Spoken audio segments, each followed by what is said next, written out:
fans, and welcome to the CUInsight Network. My name is Lauren Culp. I'm the publisher and CEO at CUInsight.com, and it's my job on this show to have conversations with the thought leaders who support the credit union community. We get to identify the issues that affect credit unions, and we get to have a discussion on some of the best practices so that we can all gain a couple of nuggets to learn from and improve our credit unions for the years to come. My guest on today's show is John Janclaes, the president at Nymbus CUSO. So let's jump right into the conversation. I'm excited to have him. John, thanks so much for being here. Hey, I'm glad to be here. Awesome. Well, I'd like to start with a little bit of background on you. Most of us didn't really grow up thinking that someday we would get to work with credit unions. A lot of us took a different path to get here. What did you want to be growing up? And maybe what was the inspiration for you to take the gig as president at Nymbus CUSO?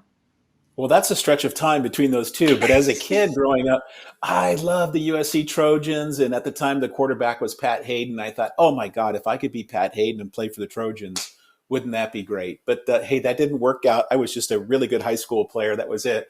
But found myself working in financial services very early on, from finance, insurance, brokerage, and then found my way to credit unions in the last 17 at Partners. I think most folks will remember, and recently made a change to come to Nymbus CUSO. And the reason for the change is, while being a CEO at Partners, we were really focusing on being able to bring more digital value to our members. We call the project moving 4 times as fast. And through that process, I thought, boy, this is something credit unions need to lean into. And that's what this new CUSO is built to do, is to bring to speed new digital services to members. And so that's what we're all about. That is amazing. Well, I can relate. I've always wanted to be a professional beach volleyball player, and that did not pan out either. So it's been fun. And so here we are. Yeah, here we are. So here we are. Yeah. A good backup plan. Well, let's pretend that you and I meet at a conference in person, and hopefully maybe we can sometime soon. But could you give us your elevator pitch on what Nymbus CUSO is? Where do you add that value for credit unions? Yeah, well, what we do, the elevator pitch would be that we help credit unions of all sizes thrive. And we bring together really kind of a unique package of people, process, and technology to help you with your existing members and win new markets. So that would be what, but the how is also interesting too. So the elevator speech on the how is really 3 things. The first thing we do is we help you grow with your existing members, because a lot of times you need to modernize your existing technology. Maybe your online banking is not also great, or maybe your onboarding, or maybe even your core. And we have that whole stack of technology, so we can help you modernize any point that's kind of a rough spot right now.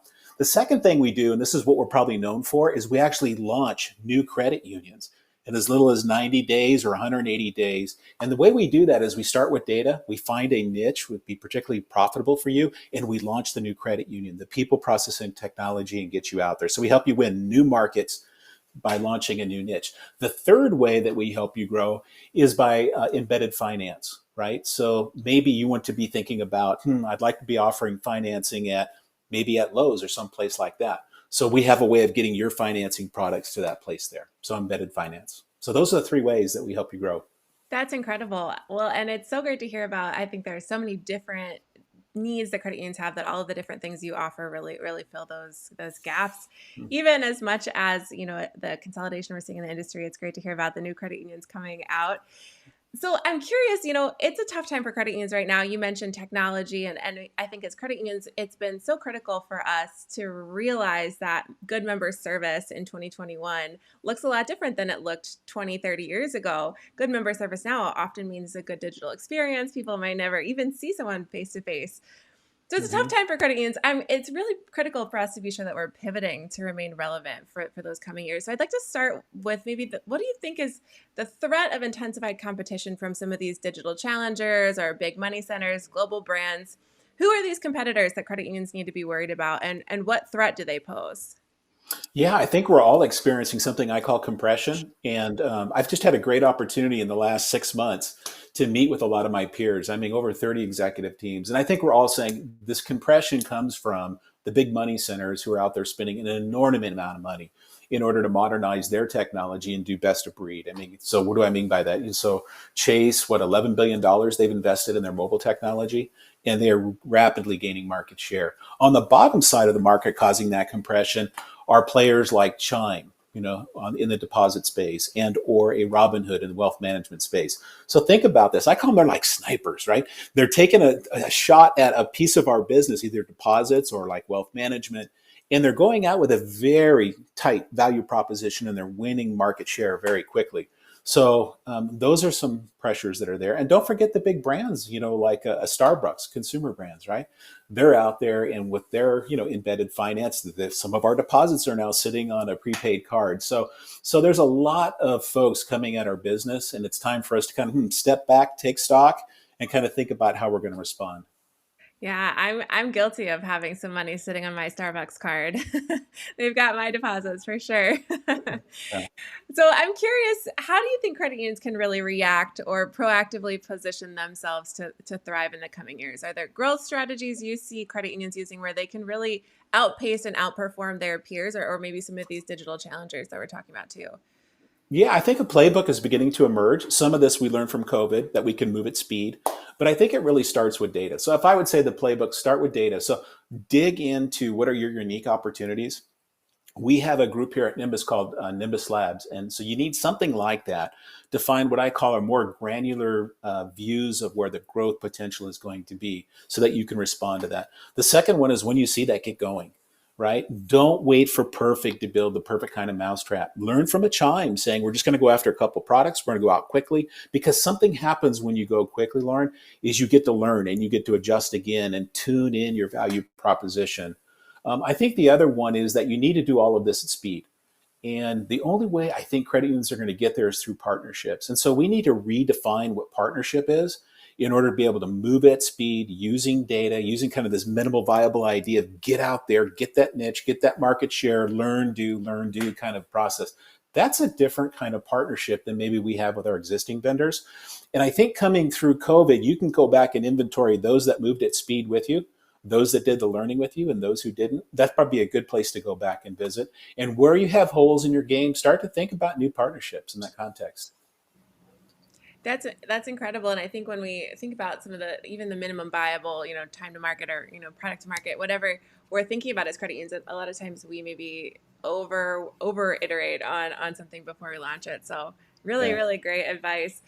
As we talk about credit union growth strategies, we know that culture plays a really big part in the employee experience too, which really directly impacts the member experience. It impacts every level of the organization.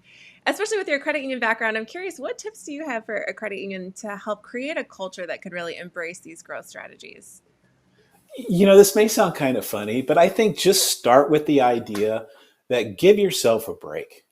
This is really hard stuff, right? It's complex stuff. So just kind of an appropriate appreciation of where we're at, and that, we need just to get going, and it's okay to make mistakes. Think about our DNA. We've come from a business that is regulated, that we knew an awful lot about, let's say branching, as a core discipline. We're learning something new. It's highly complex. Give yourself a break. So part of that is just get going and let the learning start. I know that sounds different than coming from a regulated world, but that's where the learning is. Learning about how your staff, the next thing that they need to appreciate and know, what your members do, what your executive team needs to know, what your board needs to do. So my thing is get going. It's progress over perfection, and give yourself a break. And now there's things, once we do that acknowledgement, that we increase the odds that we're going to be successful. And those were some things we talked about earlier, right? Data, speed, partnership, but just that original orientation to saying, look, we got to move, and don't let the perfection get in the way of those things. We were talking before the show. There's a Peloton bike in my background here, and one of my favorite instructors always says, "Practice makes progress, not perfection." And so I think that's absolutely right. The progress over perfection, really striving to grow, and maybe not to be the ultimate I perfect. love I, I love that analogy. Get on the darn bike, get Yep, going. Yeah, yeah, exactly. yeah. Well, John, if there's one thing that you think credit unions need to do better to stay relevant in this fast changing financial services marketplace, and I'm sure we could make a whole list of things, but if there's one thing, what would that one thing be that credit unions should do to stay relevant? Well, I think we just move that. It's get on the bike and get moving and get going, right? So, and don't let all of our you know way that we think about how things should be done get in the way. Certainly, we're going to use those good disciplines, but realize we're in a very different place. COVID showed us that we could become somebody different. It was like a preview of who we could become. how could we move so fast to get employees working from home, to be responsive to members too? That is the translation. That's the playbook that we can pick up and keep going with. So I think it's really encouraging. I know earlier I said this is really hard stuff, but look what we just did. So, I mean, if that's a preview of coming attractions, I like it. I want to go see that movie. Credit unions are going to thrive. I really believe that. Absolutely. Well, and especially if they're some of these growth strategies you're talking about as we sort of shift our mindset from what used to work to what will actually get us to the next step. As we wrap up the show, I'd like to have some fun with some rapid fire questions to let our listeners get to Yeah, know you better. And just sure. like on the CUInsight Experience podcast, we say the questions are rapid, but your answers don't have to be. So the first question for you, what is a recent purchase you didn't know you needed that has become something you cannot live without?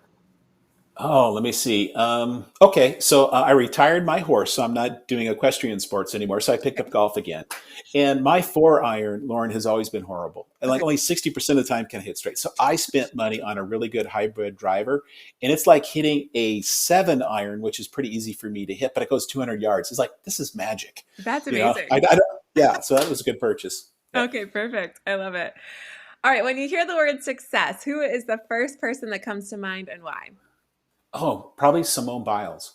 Here is somebody who just transformed the sport. The degree of difficulty at which she does her routines is amazing. But I really appreciated in the Olympics that she had her limits, that she knew it's not safe to fly, right? So it's Yeah. not just reckless abandon, but there's somebody at the highest level that has a knowledge about herself saying, it's not time. And that took a lot of courage. That took a lot of courage to do that. So I just applaud her. That's amazing. Absolutely. That it's an incredible story and she's really an inspiration as we think about athletes or just, mental health proponents in general. Okay, random question for you. What are you listening to on Spotify, or do you have any artists or songs or albums that you listen to on repeat? You know what? It's not a song, but I do listen to Spotify. It's Eric Qualman, Okay. Equal Man. He's got a show, and I'm a fan of his. I mean, I can turn that on when I take my walk in the morning, and I come back, enlightened and inspired and ready to go. So that's who I'm listening to on Spotify is I love Eric that. Qualman. Okay, we'll link to that in the show notes for all of our listeners today. I'll Yeah. have to check it out myself. Any books that you have gifted or you think everyone should read? You know what? I'm doing a reread of a book, and I actually took it to a class. And the book is, I happen to have it here. It's sitting on the edge of the desk. It's called Leading Digital. So, how appropriate for what we're talking Of about. But course. I read this book about 5 years ago, and it was written by Dr. George Westerman at MIT. And matter of fact, he and I taught a class together at Western CUNA Management School called Digital Leadership. And the whole download of the book is really cool, but it's really centered on two things. To be a digital master, you need two things. You definitely need great technology, but it's not sufficient if you want to be a digital master. You need leadership. And you know how professors do. They take two ideas and they put them on a 2x2, a high and low. And so in Right. the upper right-hand corner is the digital master. And it really requires leadership, which is, a call to leadership for all of us in these times is to really dig in. So I'd recommend that book. It's a really good read, but it points out technology by itself is not sufficient. That's incredible. I think it's such a good point, and we'll link to this book as well for everybody out there to be able to pick it up. I'll have to add it to my list too. I've got a stack of books I'm trying to get through here. Yeah, All me right, too. yeah, always. And I see some of yours in the background. Yeah, yeah. Let's say the calendar is empty. What do you do to unwind outside of work? Wow. So I'm lucky. I can walk outside and go visit the horses, or I can go to the garden. I like to do that. So I like a little bit of variety. So I can go play some golf. But anything that just kind of gets me away from the office here is good. And I like the outdoors. So, gardening, visiting with the horses, golf, it's all good. Amazing. I love that. Well, again, we'll link to everything we talked about today in the show notes. And my last question for you before we wrap up is what final thoughts do you have to share or any asks you'd like to share with our listeners today?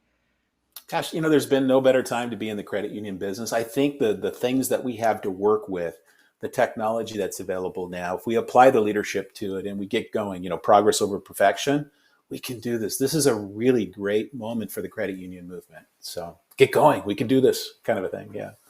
Amazing. Well, thank you again, John, for being on the show. It's been a real pleasure getting to chat with you. I feel like we could keep talking for hours and hours and hours, and hopefully we get to run into each other on the road at a conference someday soon. But in the meantime, stay well. And thanks to all of our listeners today for tuning into the CUInsight Network. We will see you next time. Take care.